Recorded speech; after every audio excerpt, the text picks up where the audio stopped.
Wherever you go, whatever you do, throw a little at it. Omax, Vest and Briefs. இமயமலை அடிவாரத்தில் சீனாவுக்கும் இந்தியாவுக்கும் இடையில் நிலத்தால் சூழப்பட்ட ஒரு அழகிய நாடு நேபாளம். சர்வாதிகார ஆட்சி நடத்தி வந்த ராணா வம்சத்தை ஆட்சி அதிகாரத்திலிருந்து நீக்குவதற்காக ஆயுத புரட்சி நடந்தது. ராணாவின் ஆட்சி தூக்கி எறியப்பட்டது. 1951ஆம் ஆண்டு முதன்முறையாக ஜனநாயகம் மலர்ந்தது. மன்னர் திரிபுவன் அரியணையில் ஏறினார்.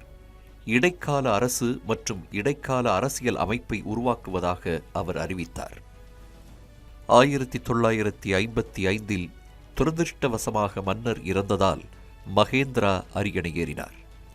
1959இல் முடியாட்சியின் கீழ் அதிகாரத்தை ஒருங்கிணைக்கும் பஞ்சாயத்து முறையை அறிமுகப்படுத்தினார். முதன்முறையாக பொதுத் தேர்தல் நடத்தப்பட்டது.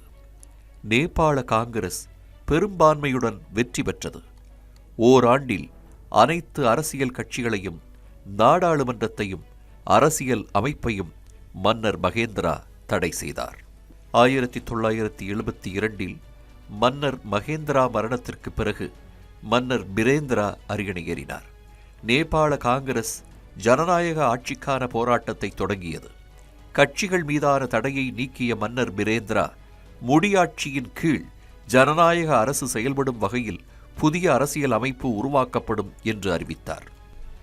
1991இல் நாட்டின் முதல் ஜனநாயக தேர்தலில் நேபாள காங்கிரஸ் வெற்றி பெற்றது. 1996இல் முடியாட்சிக்கு முடிவு கட்ட மாவோயிஸ்ட் ஆயுத போராட்டம் தொடங்கப்பட்டது. 10 ஆண்டு காலம் நடந்த ஆயுத கிளர்ச்சியில் 17,000த்திற்கும் மேற்பட்டோர் கொல்லப்பட்டனர். இந்த ஆயுத போராட்டம் கிராமப்புறங்களையெல்லாம் அழித்தது. ஆயிரக்கணக்கானவர்களை இடம்பெயர வைத்தது. மேலும் அரசு நிறுவனங்களையும் நிர்வாகத்தையும் கடுமையாக பலவீனப்படுத்தியது.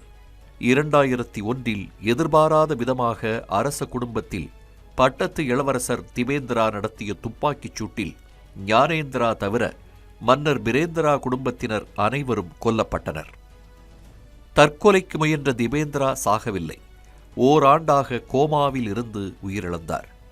எனவே மன்னர் ஞானேந்திரா நேபாள அரசராக அரியணை ஏறினார்.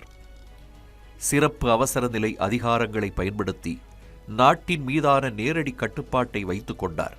3 மாதங்களில் சர்வதேச அழுத்தத்தின் காரணமாக நாட்டின் அவசர நிலையை நீக்கினார். 2008ஆம் ஆண்டு மே 28ஆம் தேதி 240 ஆண்டு கால முடியாட்சி முடிவுக்கு வந்தது. நேபாளம் மதச்சார்பற்ற நாடாக மாறியது.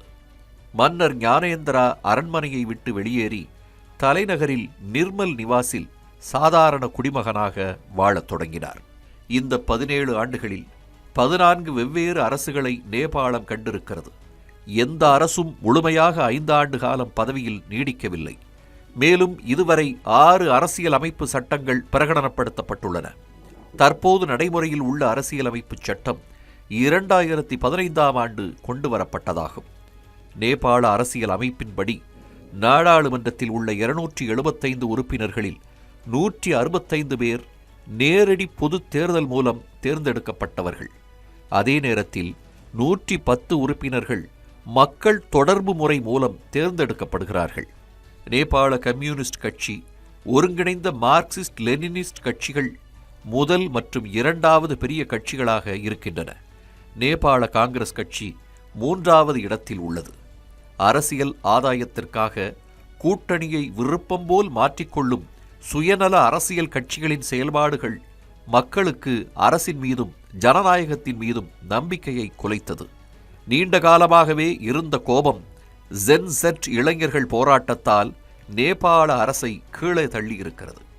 2014ஆம் ஆண்டு ஆகஸ்ட் 14ஆம் தேதி நேபாள அரசியலமைப்பு சபையில் உரையாற்றிய பிரதமர் மோடி தனது சொந்த விதியை தேர்ந்தெடுக்கும் நேபாளத்தின் இறையாண்மை உரிமையை இந்தியா எப்போதும் ஆதரிக்கும் என்றும், இமயமலையைப் போல உயர்ந்து முழு உலகுக்கும் ஒரு முன்மாதிரியாக நேபாளம் மாறும் என்றும், ஒரு ஜனநாயக மற்றும் வளமான நேபாளத்தையே இந்தியா விரும்புவதாகவும் கூறினார்.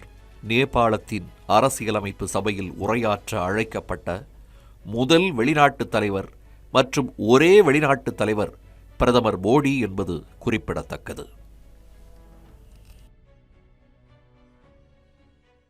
Wherever you go, whatever you do, throw a little at it. Omax, Vest and Briefs.